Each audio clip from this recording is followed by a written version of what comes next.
अनंत श्री, जैसे अभी अटैचमेंट के बारे में आपने कहा, दरअसल ये प्रेम की जो दरें, मतलब जो परतें हैं, वो इतनी ज़्यादा हैं, कन्फ्यूज़न तो आदमी को बना ही रहता है। शायद जब तक हो सकता है कभी लिमिट आती हो ना होता हो कन्फ्यूज़न, लेकिन आमतौर पर कन्फ्यूज़न रहता ही है कि ये कौन सा फॉर्म है, ये कौन सा तरीका है। जैसे उन्होंने आज बड़ी स्पष्टता आई उस पर। नॉर्मली सब जानते हैं कि मोह होता है और एक अकारण प्रेम होता है। मोह किसी व्यक्ति से होता है, अकारण तो अकारण ही होता है। तो इसमें क्या, कैसे जो कन्फ्यूजन है कैसे दूर हो, मतलब हाउ टू क्लैरिफाई इट कि ये ऐसा ही है, ऐसा नहीं है। देखिए, प्रेम या कोई भी जीवन में घटनाक्रम हो, उसमें कन्फ्यूजन दूर होने का एक ही ढंग है, जो भी भावदशा हो या समझ हो जो हमको लिबरेट करती हो, हमको अंदर से प्रकाशित करती हो, यानी उसका परिणाम आएगा जिसको मैं हमेशा कहता हूँ एक पीस की तरह, हैप्पीनेस की तरह, ठहराव की तरह परिणाम है। ये परिणाम आ रहा है तो ठीक है, और ये परिणाम नहीं आ रहे हैं, उसमें तनाव है, झगड़ा है, अवसाद है, मारामारी है, तो फिर कुछ और भी इंग्रेडिएंट उसमें शामिल होंगे, हमको देखना पड़ेगा। जैसे जैसे प्रेम अपनी शुद्धतम फॉर्म की तरफ जाने लगेगा, प्योर होने लगेगा, प्रेम हमको एक लिबरेशन यानी मुक्ति की तरफ ले जाएगा। अब इस कंसेप्ट का भी, जो हम फ्लावर का यूज करते हैं, इस कंसेप्ट का भी बड़ा मिसयूज होता है, क्योंकि अगर हम कभी किसी व्यक्ति का मिसयूज ही करना चाहते हैं, मान लीजिए, तो हमको लगेगा कि हम कहेंगे कि अभी तो फूल खिला था, अब नहीं है, गया। नॉर्मल फूल से हम उसकी कंपैरिजन नहीं कर सकते हैं। प्रेम एक प्रोसेस ऑफ फ्लावरिंग है, वो खिलावट की प्रक्रिया है। तमाम लोग देखिए, और चूंकि ह्यूमन लव, अगर मैन वुमेन के लव में आ जाएंगे, लव, जब लव की बात होती है तो सबसे खराब जो चीज़ उसकी है लिमिटेशन की, लव शब्द आया नहीं तो मैन वुमेन का लव आ जाता है। लव मल्टी डायमेंशनल है, यानी कि उसमें तो कोई जेंडर की तो बात ही नहीं आई ना, वो भी है, वो भी पॉसिबल है। लेकिन जब लव की बात आएगी तो जो कान लोगों के सुनते हैं वो हमेशा मैन वुमेन लव, स्त्री पुरुष का प्रेम, सब वहीं से सारी उनकी कल्पनाएं और सारे चित्र उठ रहे होते हैं दिमाग में। अब स्त्री पुरुष के प्रेम में एक फैक्टर सेक्सुअलिटी का भी है। अब सेक्सुअलिटी जो है, क्या वो लव है कि नहीं है, एक डिबेट का विषय है। मैं कहूँगा हाँ, वो भी एक फॉर्म ऑफ लव है, लेकिन वो फॉर्म ऑफ लव के अलावा एक बायोलॉजिकल हैपनिंग भी है। नेचर की अपनी स्पीसीज को आगे चलाए रखने की एक डिवाइस है, नेचर की डिवाइस है। तो उसमें क्या है, उसमें उलझाव बहुत होते हैं कि कभी अगर किसी का बॉडी माइंड केवल सेक्सुअल अट्रैक्शन पर ही लगा हुआ है तो उसको एग्जाम्पल बहुत अच्छा लगता है कि भाई फूल खिला था, गया, अभी 2 दिन खिला था फूल, अब खत्म हो गया, विदा रवे हो। लेकिन अब प्रेम तो आया नहीं, अभी तो केवल बायोलॉजिकल पुल था। अब दूसरी पार्टी जो सिक्योरिटी ढूंढ रही होती है, दोनों पार्टी जो सिक्योरिटी ढूंढ रही होती हैं, वो इसी पर आगे चलेंगी। वो कहेंगी कि ऐसे कैसे विदा रवे हो गया, इस फूल को तो परमानेंट होना चाहिए, तो प्लास्टिक में करना। तो ये जो सारा जो रिलेशनशिप का मसला जो उलझता है, जब प्रेम की बात उठाई जाती है तो स्त्री पुरुष का प्रेम, तो इसमें दोनों कॉन्सेप्ट, एक कॉन्सेप्ट ये अटैचमेंट का, एक कॉन्सेप्ट फ्रीडम का, दोनों जब हम उसको बायोलॉजिकल प्लेन पर देखते हैं तो दोनों उलझ जाते हैं, दोनों कॉन्सेप्ट। क्योंकि अगर हम कहें प्रेम को लिबरेटेड होना चाहिए तो उसको तब उसमें बंधन होना नहीं चाहिए, तो बंधन नहीं होना चाहिए, तो हम फिर अगर हम केवल फिजिकल प्लेन पर देखेंगे तो लगेगा ठीक है, आज हम इसके साथ थे, कल उसके साथ थे, परसों उसके साथ थे, आज फूल यहाँ खिला, कल फूल वहाँ खिला, तो क्या फ़र्क पड़ता है, फुलवारी बन रही है।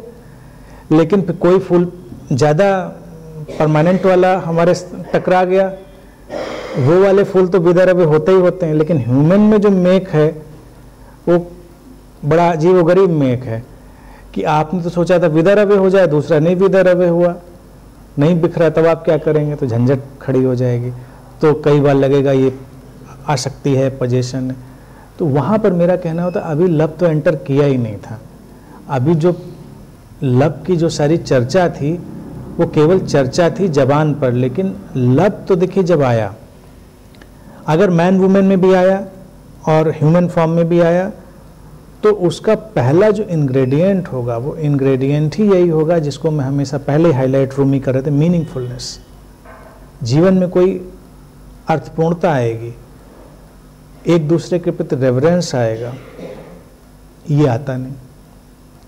अभी शुरुआत में आती है केवल यूटिलिटी, उपयोगिता।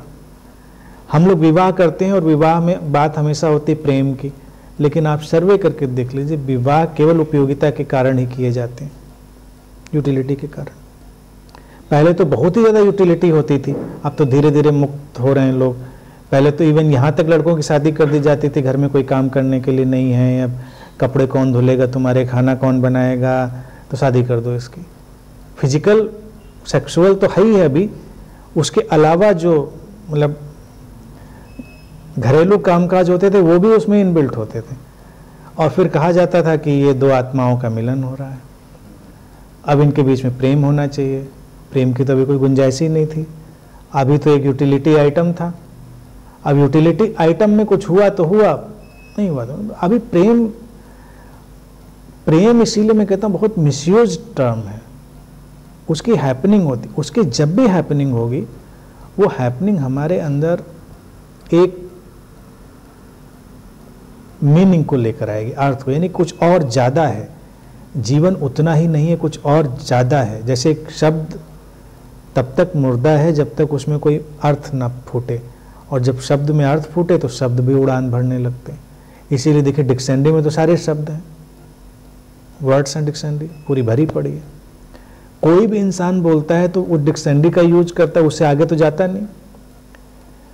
अब डिक्शनरी साथ में होकर भी कोई वैल्यू तो नहीं आती, सारी हम रट लें, लेकिन कोई पोएट, कोई सेंट, कोई बुद्ध उन्हीं शब्दों का बस ऐसे उपयोग करता है कि उसमें अर्थ पैदा होता है और शब्द उड़ने लगते हैं, उड़ान भरने लगते हैं, वो जीवंत हो जाते हैं। इसी तरह से ह्यूमन बॉडी माइंड है।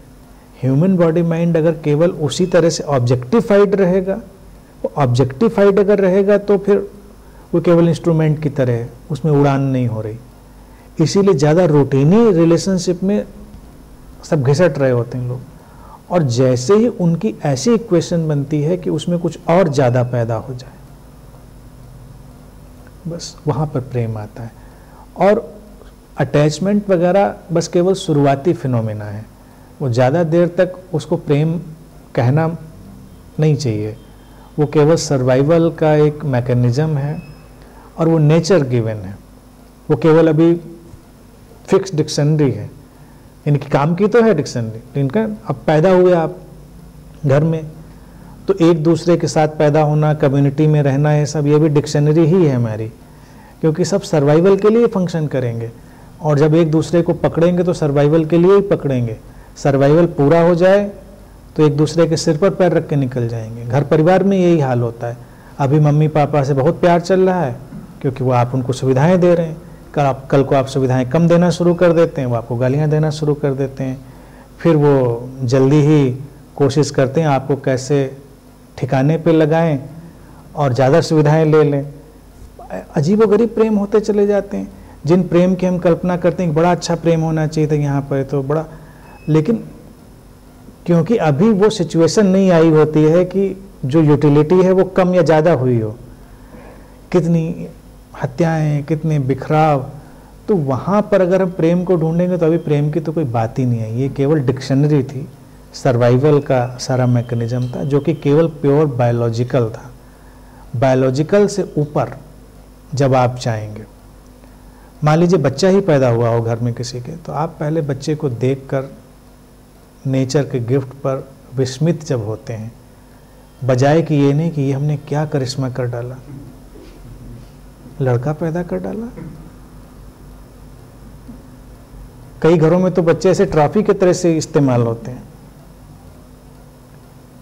तो ट्रॉफी की तरह जब हम उनको नहीं देखेंगे हमने कुछ किया है, ये नेचर की गिफ्ट है, ये क्या करिश्मा है और इसमें क्या पॉसिबिलिटी हो सकती हैं, नेचर ने आपको क्या मौका दिया है एक मेडिटेटिव चीज़ में जाने का, मिस्ट्री के अनफोल्ड होने का।